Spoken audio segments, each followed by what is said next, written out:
Trigger warnings. I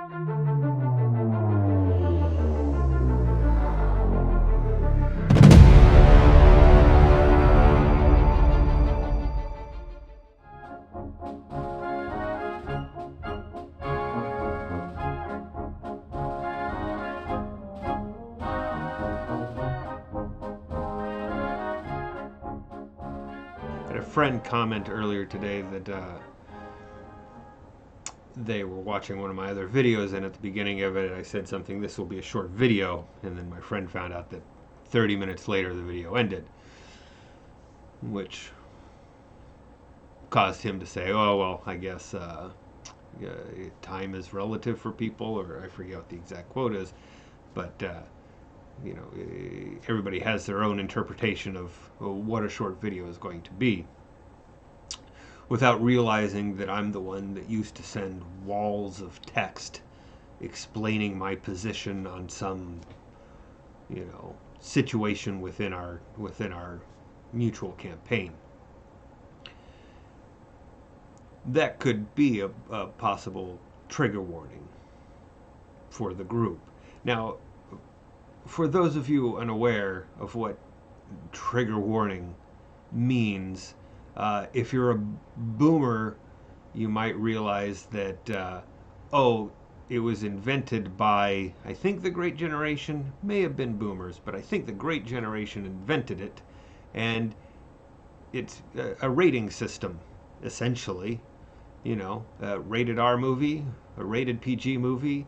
Then in the 80s, we want to push the envelope a little bit, but not get that R rating, so we don't make money. So PG-13, that's all trigger warnings are, but they're just a little more descriptive. If you've, played video games at any point in the last 30 years, you know that video games have their own rating system as well. E for everyone, etc. So trigger warnings are just a non-visual entertainment way of saying what you should be on the lookout as far as content goes in a certain product, which, people can make it sound real scary, but it's not. Unless it's a horror product, then it might be scary. But so, as a content warning, I could put on my version of short ends up being 30 minutes long, and that might be the case for this. I expect this to be very short. How long can somebody go on ad nauseum about trigger warnings? Because they're really just that simple. They just let you know what's in the product. Like, I'm working on a campaign book to be sold on Drive-Thru RPG when I figure it all out, and I've got a trigger warning section that I also, it's the ratings system for anybody that is more familiar with, what is it, the MPAA, movie production, some movie, those people who do that, and allegedly you can buy them off to get a better rating, but again, that's allegedly, and I have absolutely no insider knowledge on that. But yeah, this is literally a rant, so it might be a hot mess. I feel like a lot of people that grow up with their friends that start out playing role-playing games in their early teens-ish are probably the ones that most feel that, like, what the hell do you need trigger warnings for in a role-playing game? Like, why? And I would hesitate to say that comes from a place of privilege, because you got to play with your friends as you were socially developing together in the same micro society. So what was okay was not only unknown, but it was also known. Like, whatever social group you were within had their own social rules and of what was okay and what wasn't. And then, the wider range of your parents and your school all had similar or the same, with obvious outliers and whatnot. But you're growing up in this little microcosm, and you're all playing a game, and you're all basing it off of shared experiences that, I mean, let's face it, when you're 13, you've only had like 5 years of shared experiences that you'd be conscious of, maybe 6 or 7, but I mean, you haven't had. Now I'm sounding old. Okay, but you've had a relatively short amount of time, most of that being in development as a human being into an adult human being, and so everything's. You're not having a gumbo at that point. You're just having a very simple chicken broth. But even in those simple times, meaning when you were a child, regardless of what year it was, uh, things can get thrown in that really throw things off. I know one point that really made me uncomfortable, 14 or 15, and playing Top Secret, which is kind of a James Bond-esque role-playing game from. They might still be. I think there's some companies that are still producing stuff for Top Secret. Top Secret Old Rules. Anyway, so we're playing that, and I think this was the first role-playing game in which I played a gender that I don't identify with. And as a 14 or 15-year-old, obviously there's going to be some problematic, maybe not problematic, but they're objectifications, which can be problematic. So yeah, some problematic issues that arise in that. And, but again, for 14, 15-year-olds, they're still figuring things out too. So, let them figure things out in the safe confines of a role-playing game rather than in the external world taking it out on other people that may not be aware of what's going on. Anyway, as far as I can remember, my character would seduce, the bad villains, and but really it was about her car, which I believe was a Lamborghini Diablo or Countach that had 250mm guns and expendable swept wings, so it could fly as well as be submergible. It was a regular Spy Hard. There's a great old video game that really isn't that great when you think about it, but it's still a lot of fun with the James Gunn theme. And boy, that's blanking on me. Maybe I'll find it afterward, or maybe I just won't care enough to, and you'll go search it out. But it's a little car thing, and the car goes submergible at one point where I never got to it, so I think it's still a myth.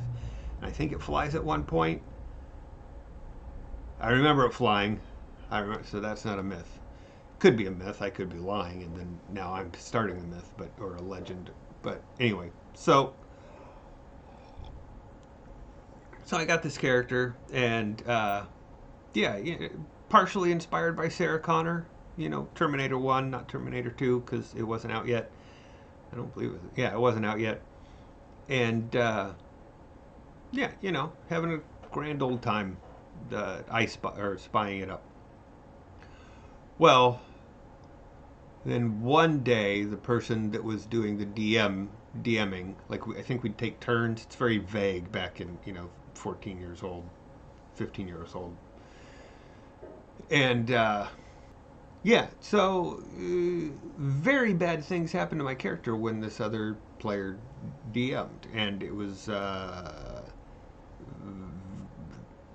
very racist what happened, and it was very misogynistic to the extreme. And again, 14, 15-year-olds, they're just coming out of, or maybe they're just starting that whole sociopathic, antisocial, have to rebel against everything phase, maybe right in the depths of it. So they're exploring their boundaries.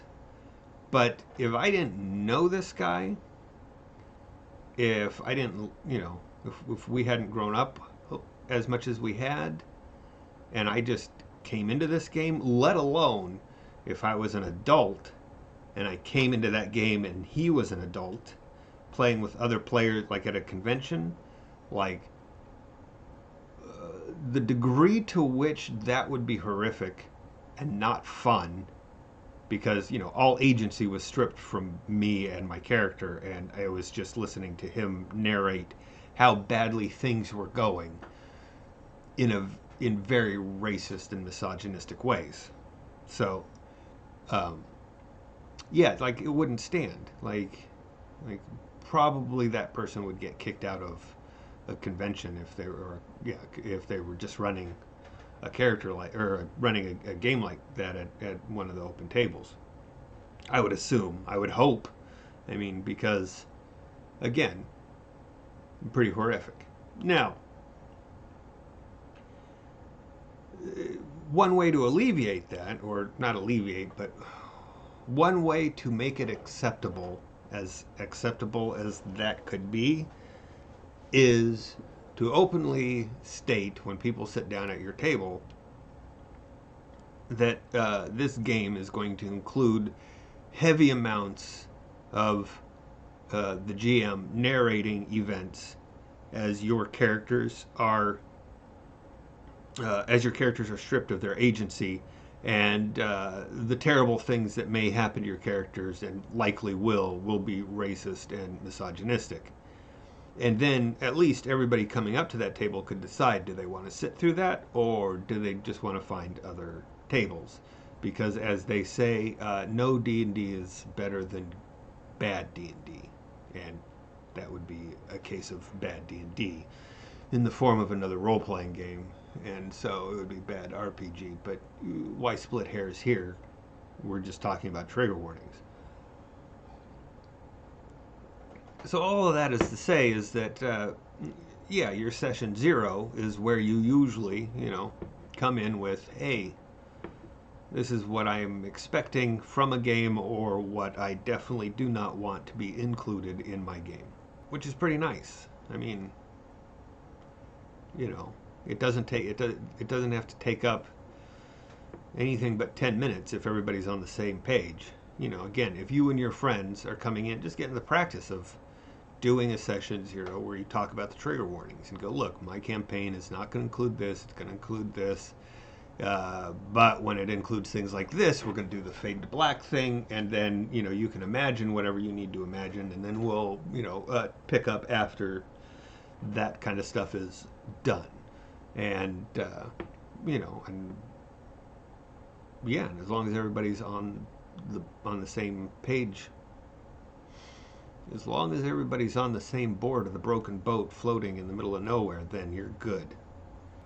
Take, for example, like the back of the box of Conan the Barbarian movie from the 80s, the back of the VHS. So you're a kid or you're an adult, and you're coming in to rent movies, and the back of the box reads, "Through the history of mankind, the times that are most recorded in mythology and song are those of great deeds and fantastic adventures. Such a time was the Hyborian Age.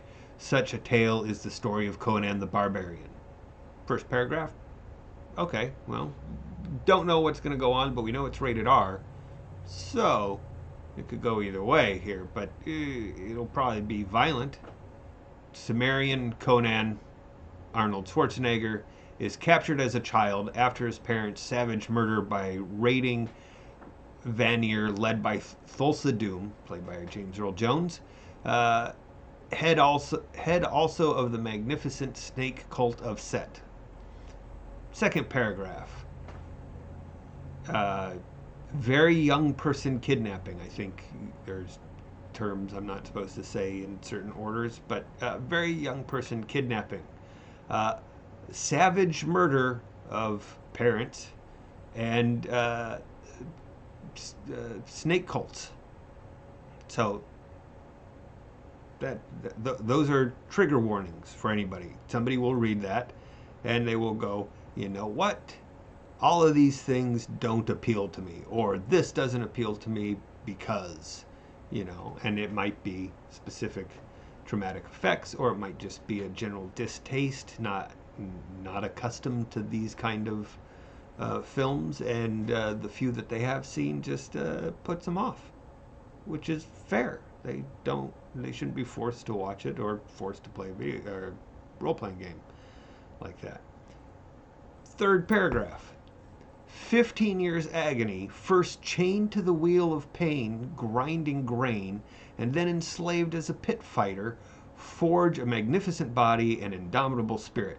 Freed miraculously one day by his owner, Conan, with his companion Subutai the Mongol, played by Jerry Lopez, and Valeria, Queen of Thieves, Sandal Bergman, sets forth upon his quest to learn the riddle of steel, which his father has prophesied will confer ultimate power and to kill the arch-villain Sultha Doom. Third paragraph. 15 years of agony, chained to a wheel.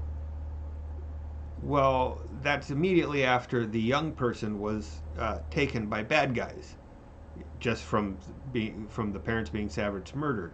So, young person forced work place. However we want to say that. I figure I'd rather not get videos flagged for things. So, because YouTube basically has its own trigger warning. We don't allow this kind of content, which arguably I would say is overall good. And but talking about the content, that's where it gets a little iffy, and they may be going overboard. Like there's a very large or U.S. sports game, I guess you just can't say the name of, or if you do, it gets flagged or something because there's a trademark on that term, and that's my assumption. I'm not, again, I could be wrong. Trigger warning. I'm often wrong. Anyway, so 15 years of agony at the Wheel of Pain, then enslaved as a pit fighter. So this show or this movie is going to have slavery in it.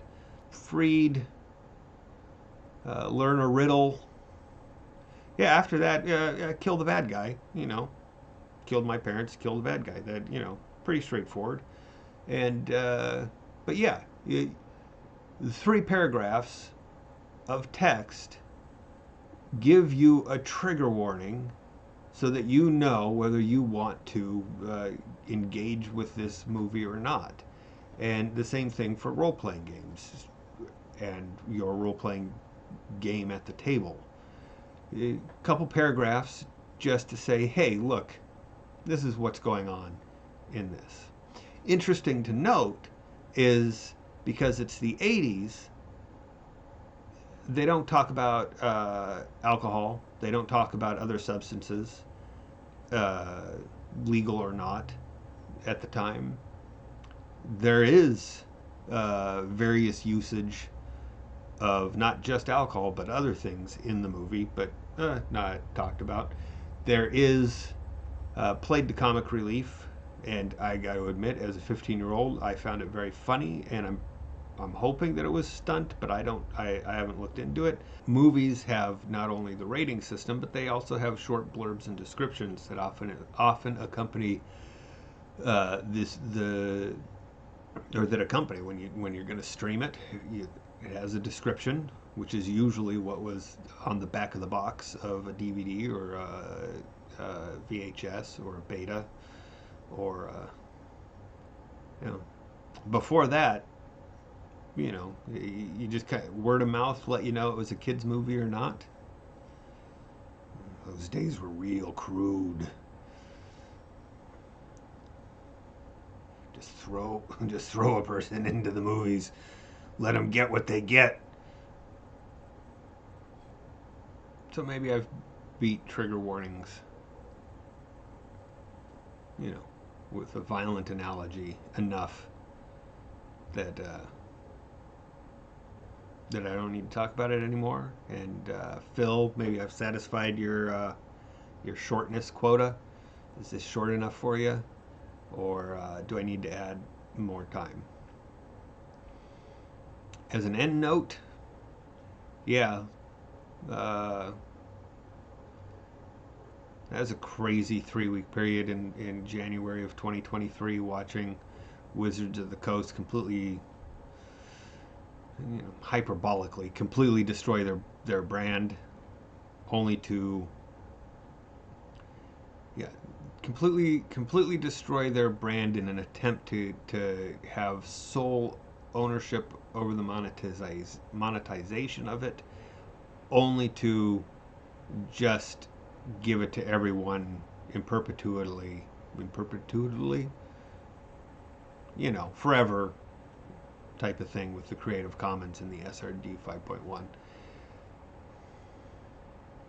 All of which tells me they'll most likely, and again, I've been wrong, I'll be wrong again, I could be wrong on this,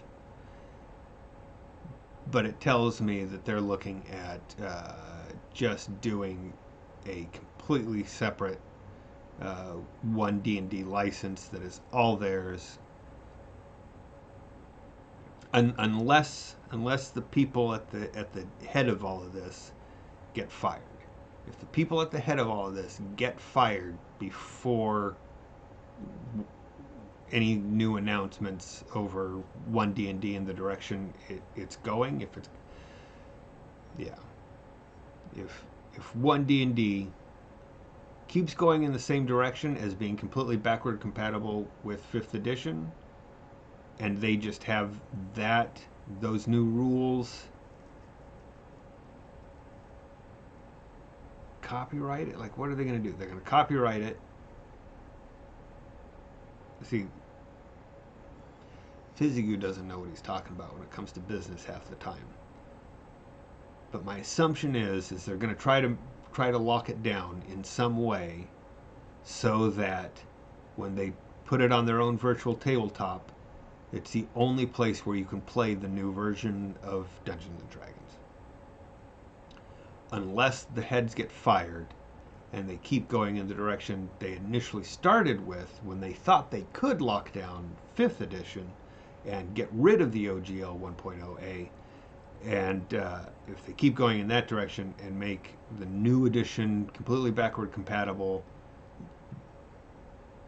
then they won't lock it all down unless they've got the legal loopholes to do so, which, anyway, at this point 5.1 is in Creative Commons.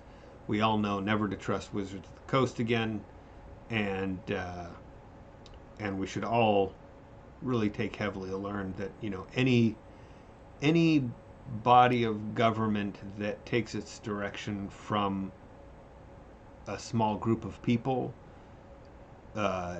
shouldn't be trusted. You should definitely be wary, skeptical even, question what's going on with this organization or body of government or whatever. Doesn't mean don't vote, doesn't mean don't, just means, yeah, you know what? At any point, any one of us could get corrupted by something. And you gotta be vigilant about that. So, stay uncorrupted, have a wonderful day, and roll well. Thank you. Goodbye.